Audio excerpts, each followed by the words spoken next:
चलिए अब हम लोग देखते हैं क्वेश्चन नंबर 15। क्वेश्चन नंबर 15 बोलता है बच्चा, which term of the AP 5, 15, 25 will be 130 more than it's 31st term. बोला ये जो एपी दिया गया है बच्चा, इस एपी के 31st टर्म में है ना, इस एपी के 31st टर्म में अगर हम लोग 130 क्या कर दें, बढ़ा दें, ज़्यादा कर दें, तो वो इस दिए गए एपी का कौन सा टर्म होगा। क्लियर है। तो सबसे पहले हम क्या करते हैं कि इस एपी का 31st टर्म निकालते हैं। अच्छा, 31st टर्म निकालने का मतलब T31 का वैल्यू निकालते हैं। ठीक है, तो T31 निकालेंगे बच्चा, लेकिन पहले एपी देखते हैं आखिर क्या दिया है। क्या दिया है बच्चा, बोला 5, 15, क्या बच्चा 25 और डॉट डॉट डॉट। अगर हम लोग बच्चा ए का वैल्यू देखें, फर्स्ट टर्म क्या है हमारा 5। ठीक है, और अगर हम लोग डी देखें कॉमन डिफरेंस, तो क्या होगा common difference A2 minus A1। ठीक है, अच्छा A2 का वैल्यू क्या बच्चा 15 माइनस A1 का वैल्यू क्या हो जाएगा 5। तो D is equal to 15 minus 5 क्या बच्चा 10।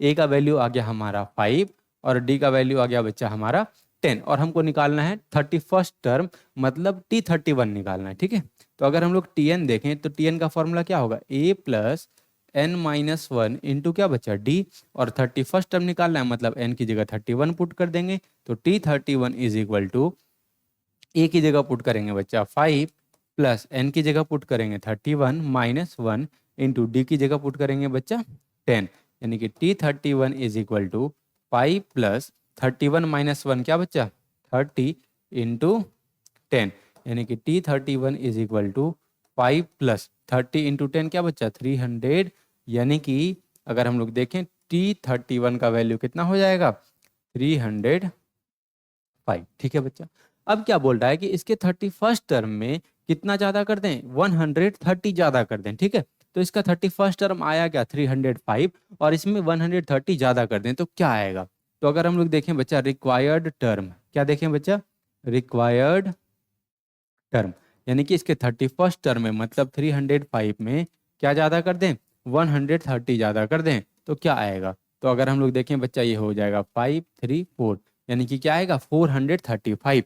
और हमसे क्वेश्चन पूछा गया कि इसके 31st टर्म में 130 ज़्यादा करने पर वो इस दिए गए एपी का कौन सा नंबर ऑफ टर्म होगा। मतलब हमसे पूछा कि ये जो टीएन है वो 435 के बराबर करना है। क्यों बच्चा, क्योंकि हमसे पूछा गया कि ये 435 कौन से नंबर ऑफ टर्म के बराबर होगा। तो हम क्या करेंगे टीएन का वैल्यू 435 के बराबर कर देंगे। इससे हमको ये पता चल जाएगा कि ये 435 आखिर कौन से नंबर ऑफ टर्म का वैल्यू है इस दिए गए एपी का। ठीक है, अच्छा चलिए टीएन का वैल्यू, अच्छा टीएन का फॉर्मूला क्या होगा बच्चा ए प्लस n-1 इंटू डी, और ये किसके बराबर 435 के बराबर है। ए का वैल्यू पुट कीजिए 5 प्लस n-1 इंटू डी का वैल्यू क्या है बच्चा हमारा 10, और ये किसके बराबर 435 के बराबर, यानी कि 5 प्लस 10 इंटू एन क्या बच्चा 10n, और 10 इंटू -1 क्या होगा बच्चा -10, और ये किसके बराबर 435 के बराबर। चलिए अगर हम देखें बच्चा यहाँ पर 10n रहने देते हैं, और +5 -10 क्या होगा -5, और ये किसके बराबर होगा बच्चा 435 के बराबर होगा। -5 उधर जाएगा तो क्या होगा बच्चा +5, यानी कि 10n is equal to 435 plus क्या बच्चा 5, यानी कि 10n का वैल्यू क्या होगा 440, और n का वैल्यू क्या होगा 440 अपॉन 10, यानी कि ये 44 टाइम्स में कैंसिल हो जाएगा, और n का वैल्यू क्या आ गया हमारा 44। समझ में आया बच्चा, यही हमारा आंसर।